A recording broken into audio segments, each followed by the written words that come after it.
Trollings వాళ్ళకి సమాధానం చెప్పాల్సిన అవసరం లేదు సార్. ఎందుకంటే నేను ఒక స్టేట్మెంట్ ఇవ్వగానే దానికోసం ఇంతమంది వచ్చారంటే నా స్టేట్మెంట్ లో ఎంత బలం ఉన్నట్టు సార్.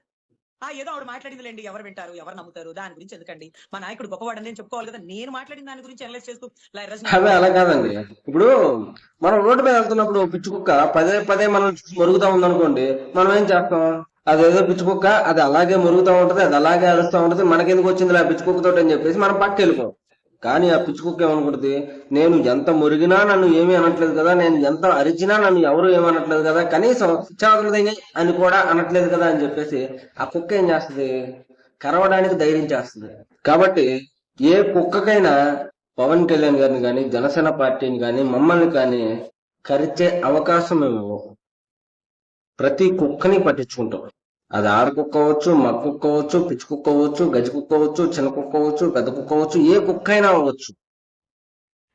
కరిచే ఛాన్స్ మేము ఇవ్వం. మురుగుతున్నప్పుడే పళ్ళు రాలు కొట్టేస్తాం.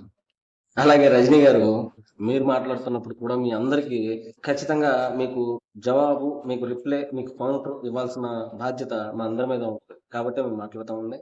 దాన్ని మీరు నాకు హైప్ ఇస్తున్నారు అనుకోండి, నీకు ఇంపార్టెన్స్ ఇస్తున్నారు అనుకోండి, ఇంకేదైనా అనుకోండి, తప్పలేదు. What ever it is. జై భీమ్, జై భారత్, జై జనసేన, జై హింద్.